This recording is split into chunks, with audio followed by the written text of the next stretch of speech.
शिक्षा के देवता महान ज्योतिबा फूलों को नमन करते हुए और माता सावित्री बाई को, क्रांति माता को हम नमन करते हैं और सभी बच्चों को हम मंगल कामना करते हैं। आए हुए श्रद्धावान सबको मंगल कामना करते हैं और वंदे जी को वंदना करते हुए,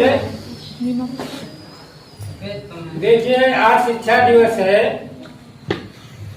सबसे ज्यादा शिक्षा पर जोर देने वाले हमारे महान देवता ज्योतिबा फुले रहे, जिन्होंने अपनी पत्नी को पढ़ाया और पढ़ा करके इनको योग्य बनाया और योग्य बना करके इनको नारियों को शिक्षा देने वाली हमारी माता सावित्री वाली रही। अभी हमारे बाबूजी बता चुके हैं कि ये एक साड़ी पहन के जाती थी और जो कीचड़ से लोग कीचड़ फेंकते थे और जब वो साड़ी खराब हो जाती थी तो वहाँ दूसरी पहन लेती थी और वहाँ से फिर चलती थी तो फिर वही गंदी साड़ी पहन लेती थी और वो वाली झोले में रख लेती थी। ऐसे ऐसे धीरे धीरे इन्होंने हमारे समाज को शिक्षित किया और शिक्षा मिशन चलाया। तो हम इनके आभारी हैं। कोई भी कहे नारी को शिक्षा देने वाली माता सावित्री बाई नहीं।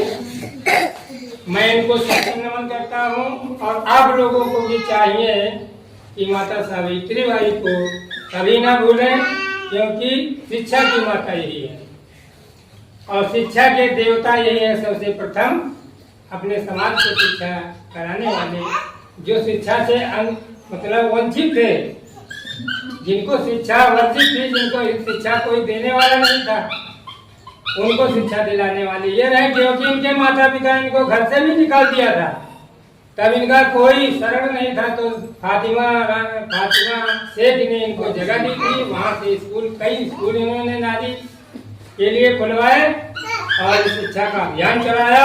जब इनके पति खत्म हो गए तो उसके बाद में माता सावित्री बाई भी अपना अभियान चालू रखे और इन्होंने ये संकल्प किया था कि हम बच्चे नहीं पैदा करेंगे और हम सारे बच्चों को शिक्षा देंगे अपने समाज को। इन्होंने प्रण किया था, इन्होंने बच्चे नहीं पैदा किए और इन्होंने बहुत बड़ा त्याग किया।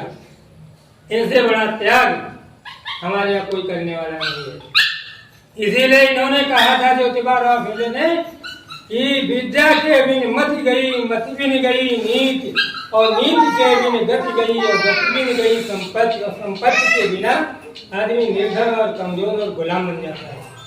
तो इन्होंने कहा शिक्षा बहुत जरूरी है, विद्या पढ़ो। विद्या कहा है कि फिर एक श्लोक में लिखा है कि रूप यौवन संपन्ना विशाल कुल संभवा विद्याहीने शोभन्ते निर्बुद्धा बुद्धिर्बुधा। चाहे कितने बड़े वो कुल में जन्म लिया हो, चाहे जितना बड़ा रूपवान हो और चाहे जितना वो सुंदर हो, मगर अगर उसके पास विद्या नहीं है तो ऐसे है जैसे निर्गंधा, जैसे छपुले का फूल होता है, ढाक का फूल होता है, उसमें कोई गंध नहीं होती है, इस तरीके से होता है। इसीलिए शिक्षा बहुत जरूरी है। और सबसे पहले फिर उसके बाद में बाबा साहब ने मूल मंत्र दिया कि शिक्षित बनो। सबसे पहले उन्होंने कहा शिक्षित बनो, फिर संगठित हो, फिर अपने अधिकार के लिए संघर्ष करो। जब तक शिक्षा नहीं होगी तब इस वीडियो को लाइक करें, हमारे चैनल को सब्सक्राइब करें और बेल आइकन जरूर प्रेस करें हमारी न्यू वीडियो सबसे पहले देखने के लिए। सब्सक्राइब करने के बाद ना घंटी बजा देना, ताकि जब भी मैं कोई न्यू वीडियो अपलोड करूं तो तुम्हारे फोन की घंटी भी बजे। Welcome to our YouTube channel. Don't forget to like, subscribe and share the videos.